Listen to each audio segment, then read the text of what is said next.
Good evening, ladies and gentlemen. MATTROISE here with another live stream tonight of the Week in Review.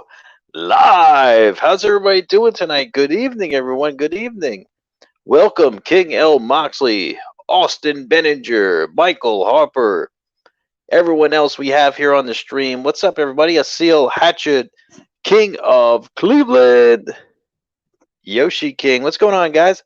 All right, so let me welcome our special guest here who will be joining me on this broadcast, the Queen of Darkness. Hello, Queen. How you doing? Hi, how you doing? What's going on? How you feeling? Not bad. Running around like crazy. Okay, that's all right. Yeah, but wow, we had some crazy weeks that just passed. The last 2 weeks, yeah.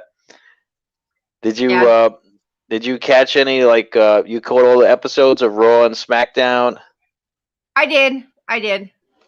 So And I always Dynamite manage and to all watch those? if I can. Because if I don't watch it, then I won't watch it. Because there's just too much information out there that it's not any fun at that point. Yeah. I mean, I know something big going on now is the King of the Ring. I mean, the resurgence of the King of the Ring. I mean, what are your thoughts about that, the King of the Ring? For the men's King of the Ring, it's hard to say. I just don't think it has the same prestige and the same feeling it did when it was around in the beginning. You know, I know it's like a launching pad for people, and there are some really great names of people that have won it, like Stone Cold Steve Austin. You know, 316 was uttered on that winning of the King of the Ring. Triple H, his whole drama where he was supposed to win the King of the Ring, and then he didn't because of all the click drama. But I feel like as the years have gone on, they kind of just throw it in there to kind of put somebody, but the person that wins the King of the Ring over the last couple of years, like Baron Corbin, yeah, he got his face seen, but the King of the Ring didn't do anything for him. You know what I'm saying? And then who was before him? Wade Barrett. Wade, yeah. You know, Wade Barrett, yeah. You know, the whole change of character and, you know, him getting on the podium. Like, it gave him a little bit of a character, but it didn't give him that push that it used to give, you know? Yeah, I feel like John Cena, he suppressed Wade Barrett a little bit. You know, I feel like Wade Barrett, he should have been like a world champion at least once or twice, you know, because he was getting a push back then. But well, yeah, John Cena screwed up the whole Nexus, and that's where that started. That, like, it stopped dead right there. Jericho said it, and oh my God, I can't remember. I think it was Dolph Ziggler. They were like, no, we can't go over. Like, this is ridiculous. And he insisted. And he insisted, and of course he won. And it killed the Nexus. It killed everything dead right there. If you watch from up to that match, they were amazing. They were like the Shield. They were like these vigilantes. They were coming and kicking everybody's butt. And right after that match, they went right in the toilet. Yeah, you know. Yeah, absolutely. I mean, and he admitted that years later that he was wrong, that he should not have won that match. Yeah, I mean that was ridiculous. You know, I just remember watching that back then. You know, and Wade Barrett was getting such a amazing push, and then you know all of a sudden he just died down because Cena, yeah, he had that shovel. You know, he.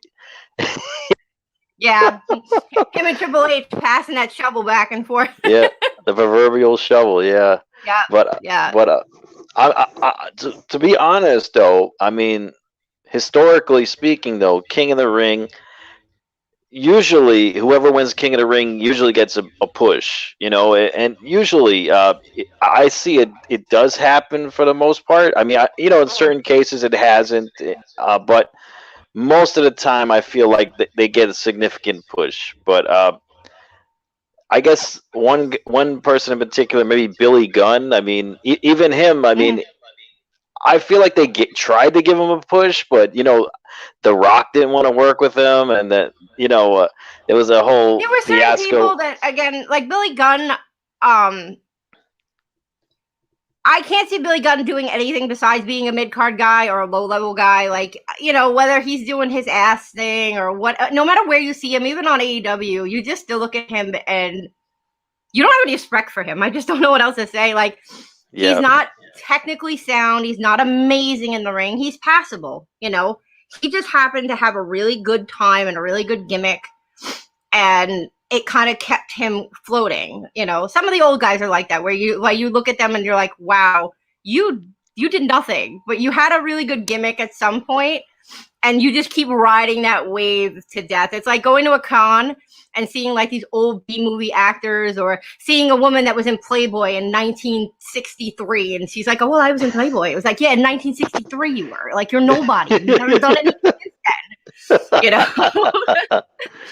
You know, like King Mabel. There's a perfect example, King Mabel. You know, but he's somebody they tried to push too, and he was just disaster in the ring.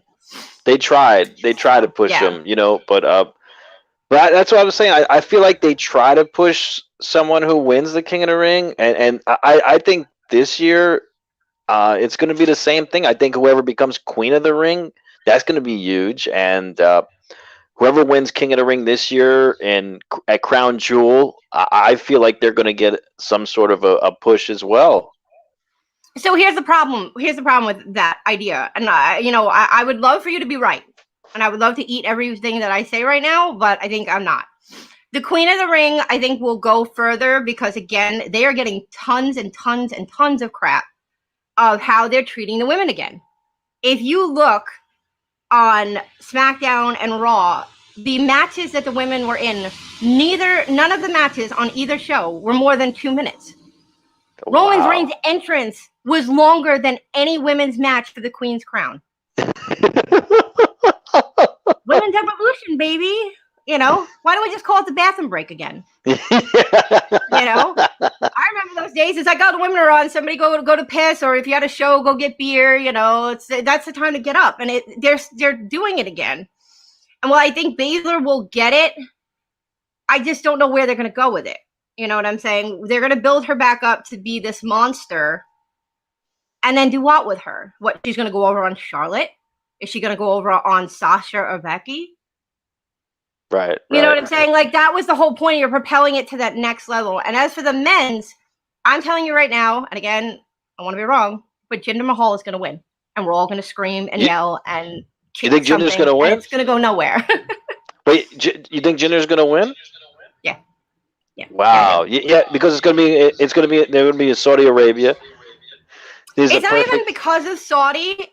If you look at the times and people that won, most of them were heels when they won. You know, at certain points they may not have been, like, you know, Bret Hart, we know one way, you know, we know Randy Savage, but at the time they won King of the Ring, they were heels.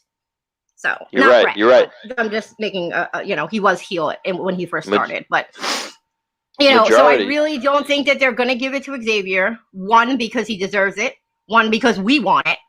You know. And I just think that Jinder is going to be, because again, this has turned into that clown car. You know, it's like, all right, you're going to be the King of the Ring. Okay, I'm going to walk around and I'm going to dominate the mid card, being I'm the King of the Ring, and do what Baron did. You know, and I feel bad for Baron because I think he has so much to offer. You know, his whole thing with Roman was done to protect Roman because Baron is actually really safe to work with. And he trusted Corbin to keep him safe when he was in between all that, you know, sickness and stuff that was going on when he came back. Oh, wow. I didn't know that. Mm-hmm. Yeah. Wow, that's awesome. I mean, but to be honest, I don't see why they had Sami Zayn. He went into he's in the semifinals now. I mean, that doesn't make sense, that's right? The other thing. Why, like, we all know that Sami is not setting foot in Saudi Arabia. He's not. So, like, that win was just superfluous to push the Mysterio fight. That's really all it did, was to further that particular storyline, because he's not going to go over at all. So I mean, what if he does, though? That would be crazy, right? I don't know if he will. But it's not safe for him there. You know, given the climate of that country and him being Syrian descent and things like that. So Yeah, But it would be yeah. funny. It would be pretty interesting. You know, I mean, in the old days, they might have pulled the trigger. You know, like let's make the American hero, you know, an Iraqi sympathizer. Yeah. You know, have Briscoe call him up and be like, okay, so your wife and kids are at a hotel because they threatened to blow up your house. Yeah. That's crazy. Yeah. But you know, it's just insane. Like what would happen if that were to happen? Because I know RVD, he would talk about how unsafe it is there. Like, you know, for the performers. I mean, it's just and he said that was one of the reasons why he left, because he said he had an option to go or if not to go, and he said, I'm not going to go. So that, you know, I guess the higher ups didn't like that.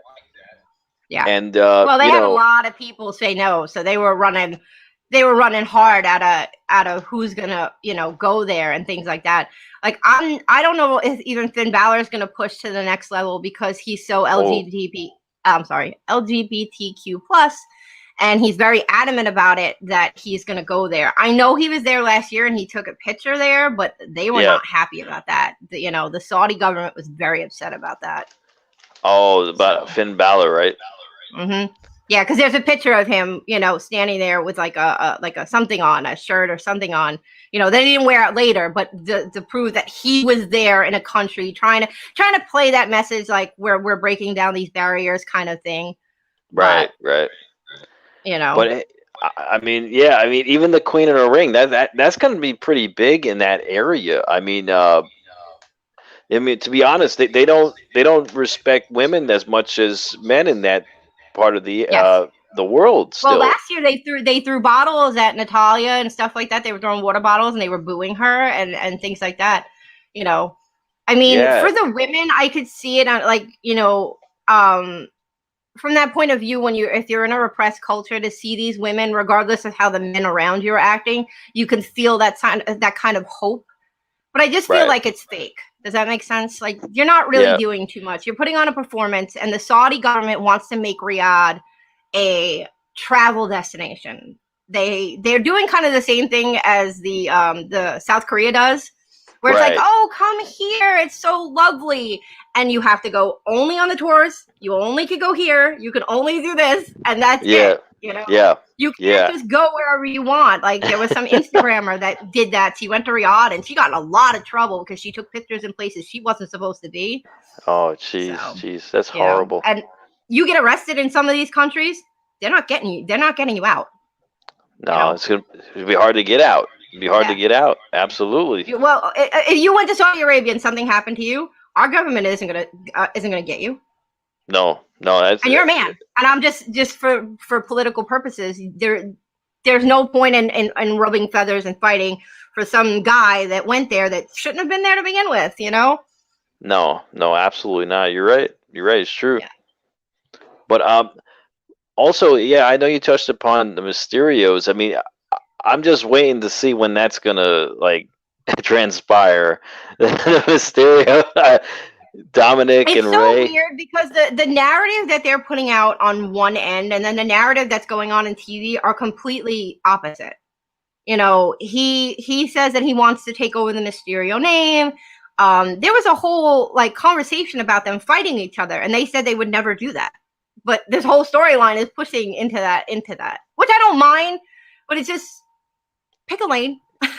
Yeah, I've seen it brewing now for the last couple months, right? Like, or they've been on the downward trend. I mean, since they lost the tag titles. Yeah. I mean, from that point on, like the last couple months, it's like, you know, downward spiral for them. I mean, I wonder who's going to be the one to turn their back on him. I mean, it looks like Ray.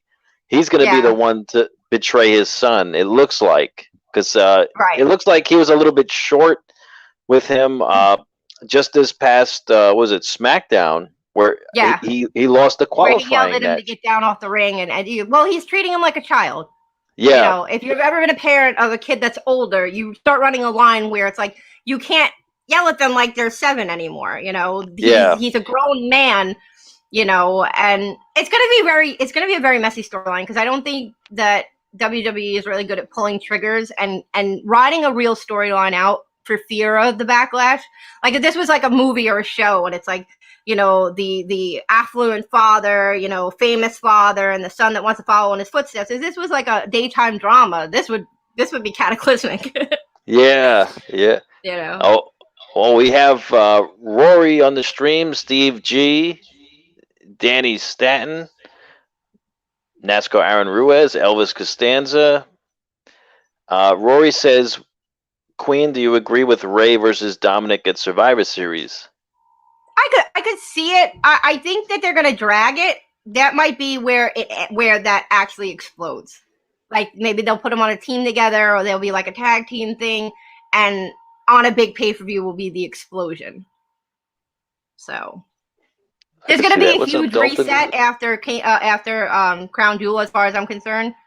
You know, because if you notice, the storylines are like all messy and all busy. And last year it was the same thing. Right before they went to not last year, the year before, when they went to Crown Jewel, they had all these really messy storylines to kind of cram out what was going on that show and that show only. And then they came back and it was like, okay, now we have to actually get back into where we should be. So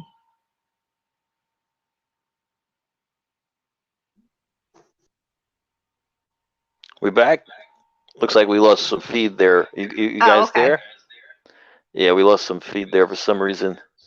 Okay, we're back.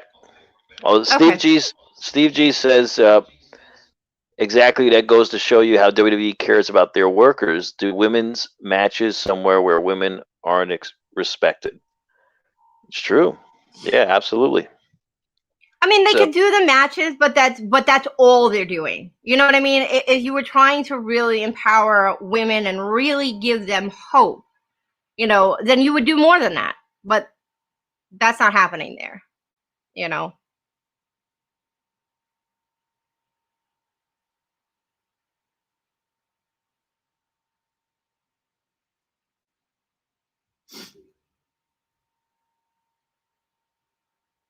I don't know if it's my end or his, but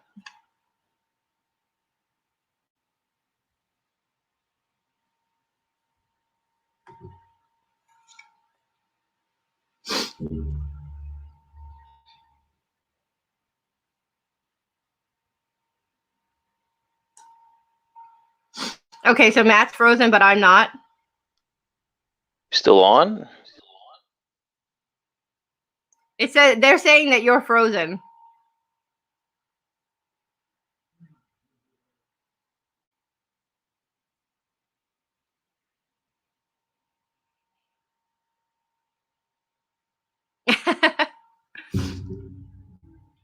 Well, if I'm not frozen, let's hope he comes back. Oh, are we back? Here we go. Yeah, it looks like the internet dropped. I don't know what happened there. That's pretty funny. Sorry, guys. Sorry. I froze Matt with my Halloween powers, apparently.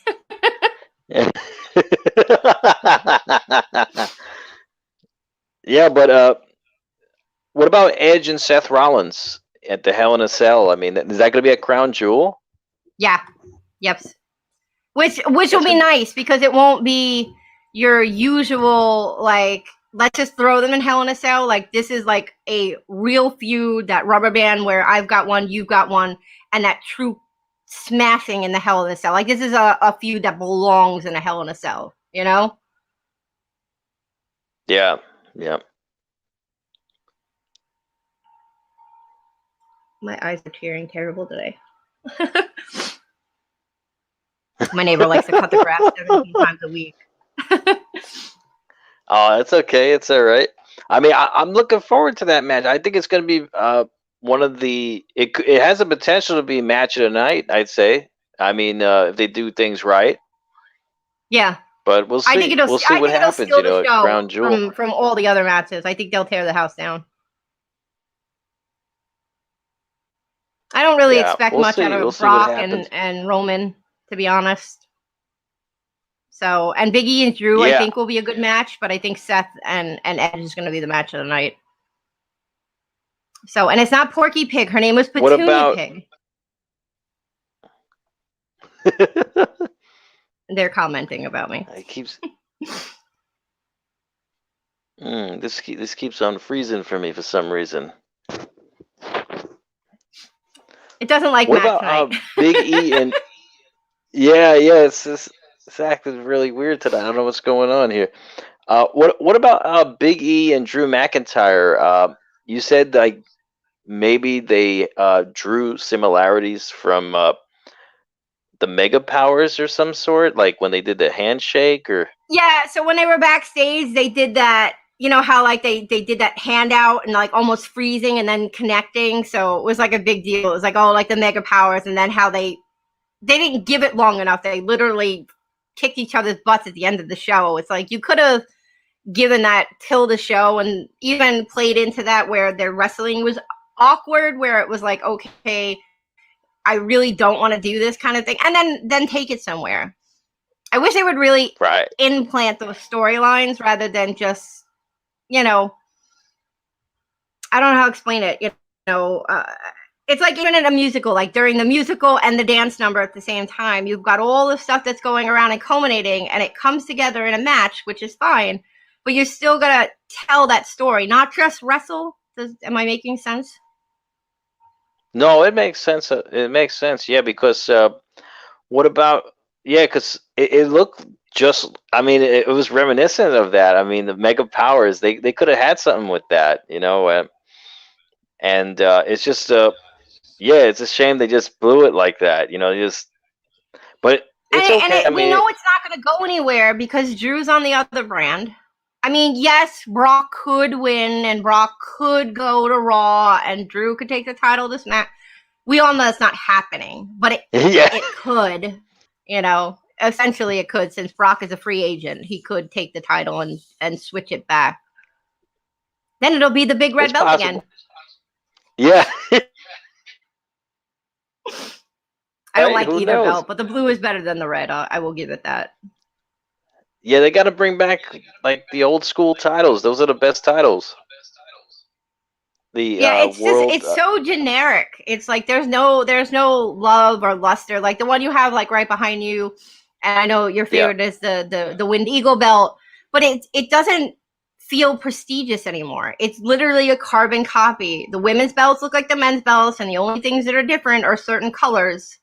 And that's it. Yeah. There's nothing different about them. The side plates are all the same. It's all generic, carbon copy, cookie cutter crap. Yeah, yeah. It's all the same. And that's the kind of thing that I really start to dislike about WWE compared to AEW. Like they're trying to build that prestige back to a belt and have a belt mean something. Having the belt nowadays is just a tool. And it was a tool then too, but you didn't feel that way. You felt like, wow, my guy won. He's a champion. He deserved it. Or F that guy. And, he cheated his way there, but the belt had a purpose and a meaning, and it looked it. It's like if you walked out wearing your green shirt and sweats to a wedding compared to if I put you in a $3,000 dapper cut suit, you're still Matt, but Matt in a three-piece $3,000 suit and Matt in a pair of sweatpants, I froze him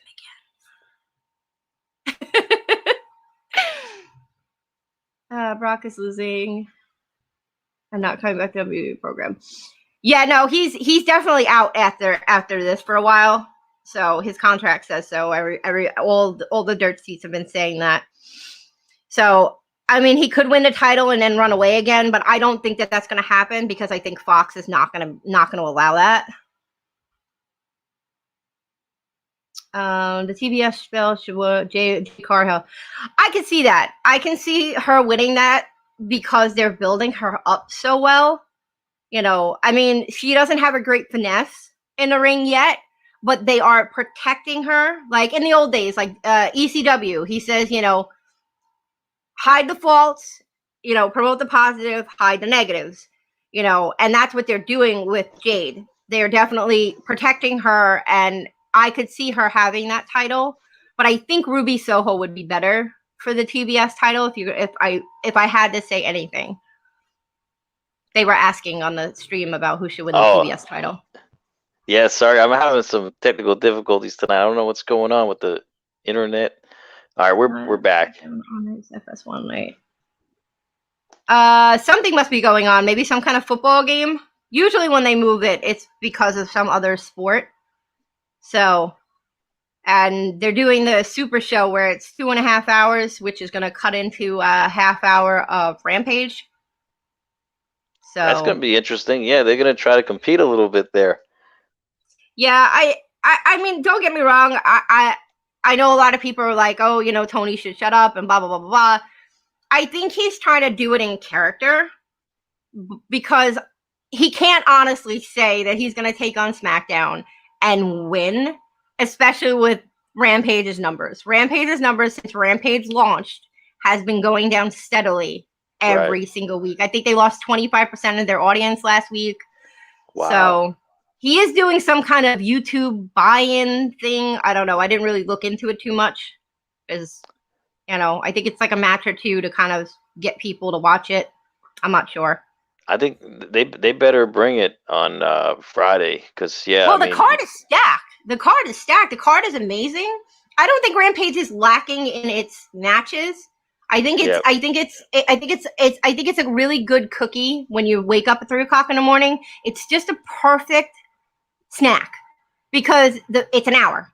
We're gonna get it in and we're gonna get it out, and we've got these matches. They're amazing matches. They're on, and it's over. You're not like 3 hours where you're like, oh my god, is this over yet? Are they going to be live this week, Rampage? Yes, Rampage is going to be live.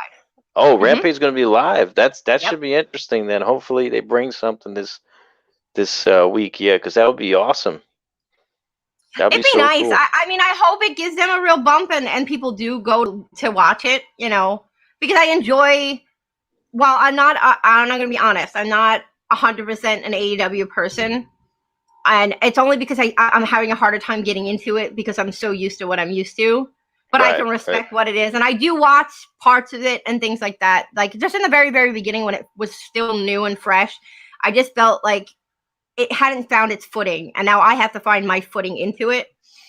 Yeah. But I enjoy, like, after Dark Side of the Ring, I know a couple of us were like, what is this? And how, what was it, GCW was on?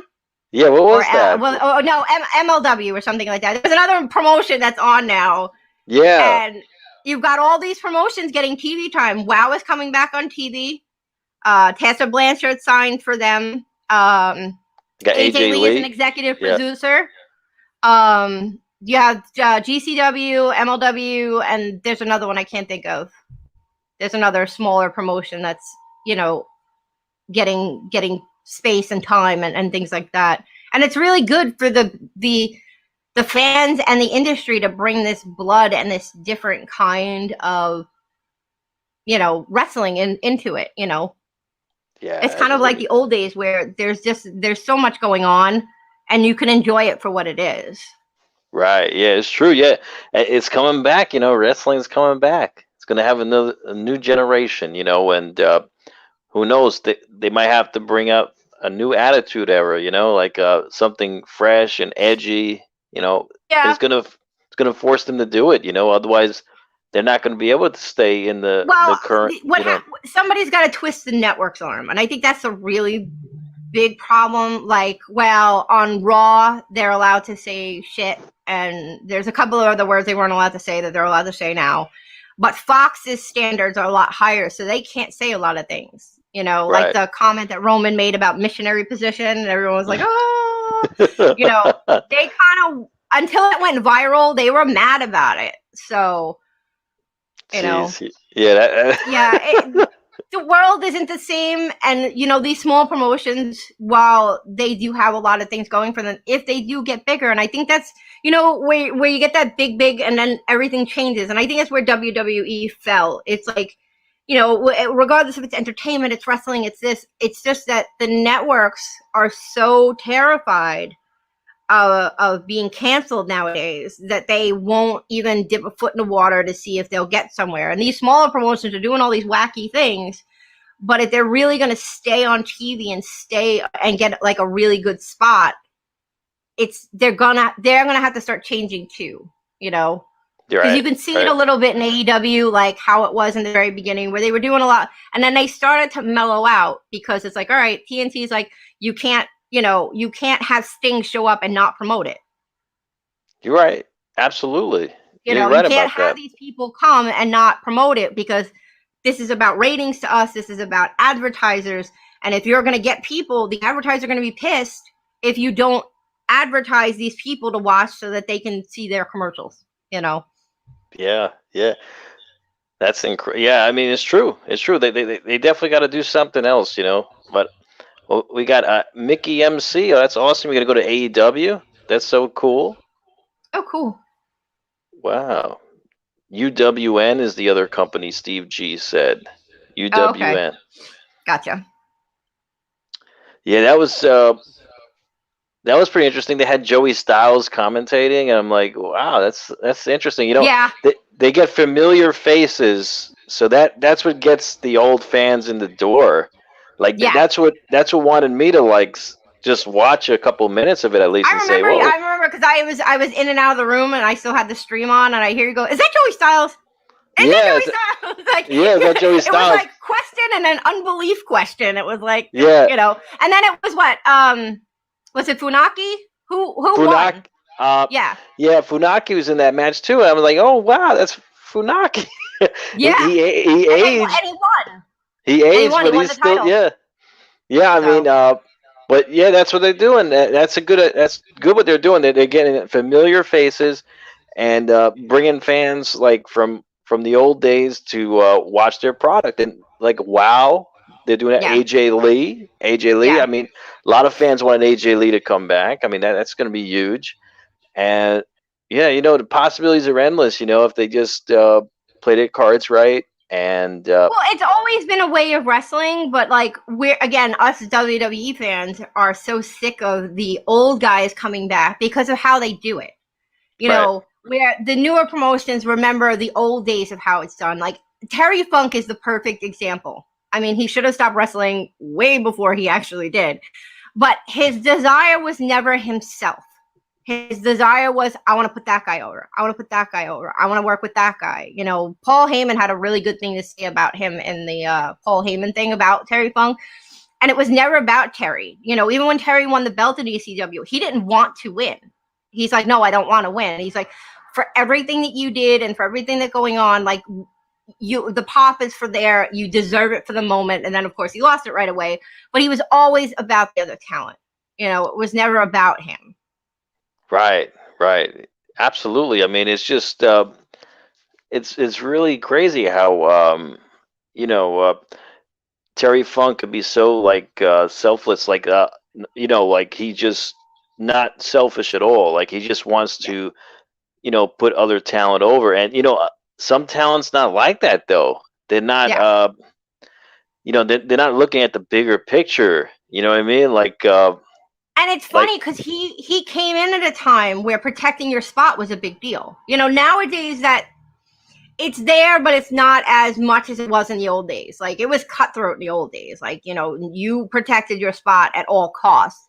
And Funk grew up during that time, and it still didn't matter to him. And I don't know if it's because of where he was with his brother or anything like that.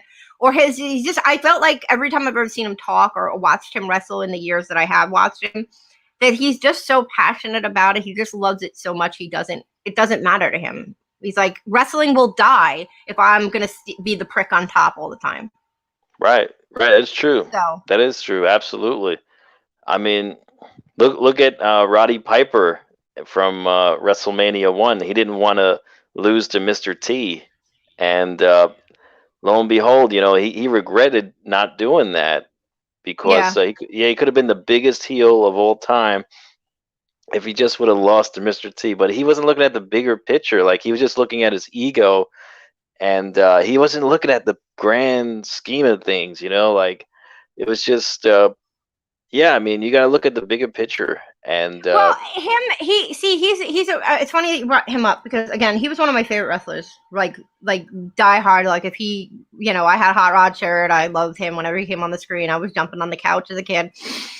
Didn't care if he was ever a bad guy, but he was different because and not to say that other wrestlers didn't have a bad taste in their mouth or grew up in a hard way and things like that. His thing with Mr. T, though, was he was just really pissed that this guy was going to come in and go over on him, and he felt that he didn't respect what was going on. And I can understand that idea. Like, you have some of these people who come in and don't respect the business. They're coming here for a paycheck, and then they want to leave.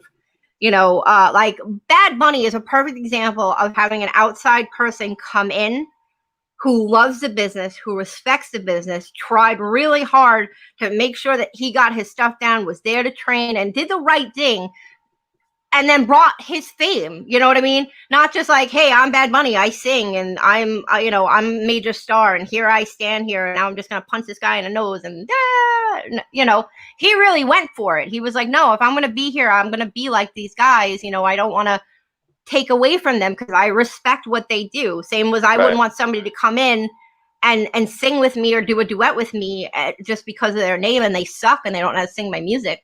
Right. That's true. Absolutely. You know, different mindset. I do get what you were trying to say. Just Roddy's one of those really weird ones. Yeah. But yeah, I mean, it's just how, you know, the nature of the business, you know, the old school way of thinking and trying to protect the business. And I mean, that's the way it was back then. You know, they wanted everyone had to pay their dues, and no one, you know, someone's coming in fresh, and they think they're gonna take their spot or whatever. And that's the thing. You never know. If you look at the bigger picture, I mean, you know, anything could happen. You know, you could become a sensation if you just, you know, just look at everything that would happen, what could happen, and put that in perspective, you know, as to what could be. You know what I mean? Like, but yeah, I know it. Like, look at Dolph Ziggler. I think he's a perfect example of somebody that has lived, you know, yeah, he got the belt, but that was kind of like a title changing storyline, not really meant to be, you know, the title holder. But he is that mid-card guy. He's that solid guy. He goes along and long. And that's what it should be. And I think with AEW being around now and really valuing that, and these other promotions coming up and valuing those kind of guys, that's WWE created, unfortunately, a culture that while, you know, we all work in a place where your loyalty is only as good as we care. Does that make sense? Like, you can be dead loyal to the company, and today we're like, well, here's your pink slip. See you later. Thanks for 20 years of your life and your body. You know, it's like, what? I gave you my entire life. You know, my husband was in the Army 17 and a half years. They were like, oh, yeah, you're going to get to 20? No, bye. Oh, wow. Really? Yeah, that's and then voted him out so they didn't have to pay his, it's dumb. I mean, he gets the A disability, but you know what I mean. You know, it doesn't matter how much of your time and your body or anything that you give for them to turn your back on you. And there's that inherent fear, I think, that WWE is absolutely created, where you have these guys that have been there, like Zack Ryder. Zack Ryder was a perfect example. You know, he couldn't see Chelsea Green win at, what was it? The first ever All In, the very first ever All In. They were told that they were not allowed to be there. So when she won and whatever, he couldn't be there for her and all this other stuff. And he listened because he valued his job. He'd working there so long. And then for them to just be like, okay, bye.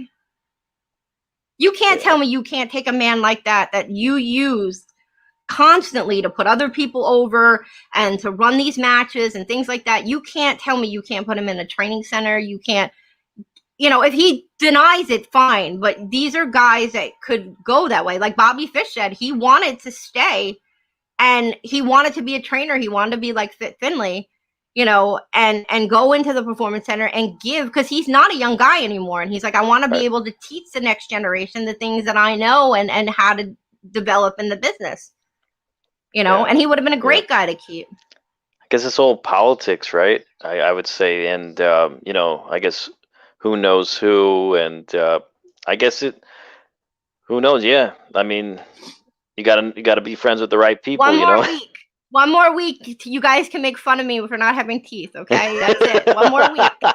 Yeah, these guys. I might not be here next Thursday. I might be crying in my bedroom from my surgery, but one more week.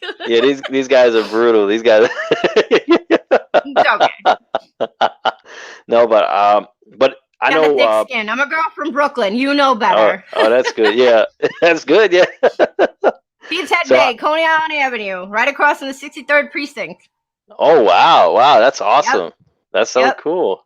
You know, that's the precinct that caught the Central Park rapist. Really? Oh, yeah, I didn't was know there that. When it happened. It was crazy. Really? Oh, that's crazy. Yep. I lived in the middle of Coney Island Avenue, and the police station was on the corner by Cropsey, and it was just it's 6 lanes. If you've ever been over there, it's 6 lanes big. They had the whole thing shut down. The media was there. You know, we were just standing on the opposite corner as I think I was 10. And we were like, what's going on? You know? Wow, that's so good. That's so crazy. Yeah. So. But you know what? With Dark Side of the Ring, the next episode is going to be Luna Vachon. Yes.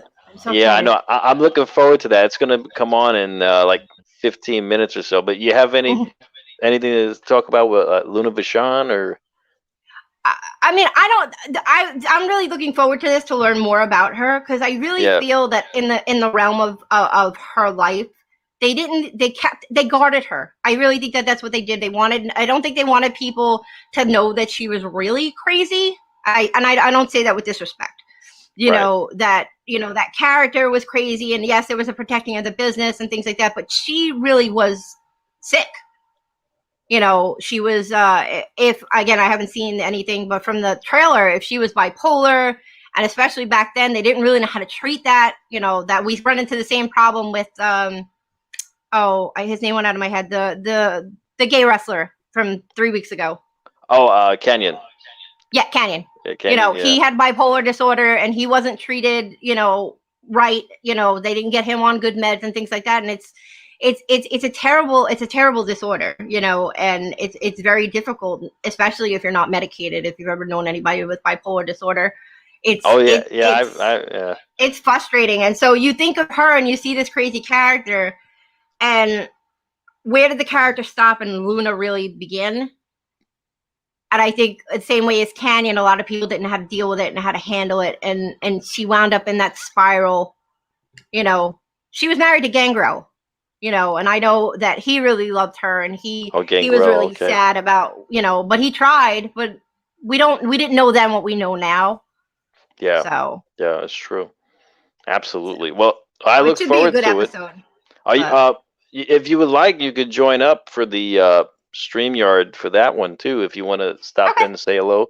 Yeah, sure. Okay. That should be interesting. Well, I want to thank you. It depends. If Moxie's going to scream the entire time, I'll stay typing. All right. Well, we'll see. We'll see what happens. But all right, Queen. Well, I want to thank you for joining me tonight for this show, and we'll definitely do this again probably next week. And see what happens. If I'm not dying and crying, next week, not the week after, I promise. So. All right. That's fine. That's cool. All right, Queen of Darkness. All right, have a great night, and I'll see you soon. Bye, everybody. Okay. Well, guys, so I hope you guys can join us for Dark Side of the Ring. So, Dark Side of the Ring, Luna Vachon. So, I'm looking forward to that. So, I hope you guys could join up and say hello, say what you want to say about Luna Vachon or anything else you want to talk about, and catch you guys later. Have a great night, everybody. Go jump over to the other stream. It's already set up, and I'll join you guys in a moment. Be safe, be well, guys. MATTROISE signing out.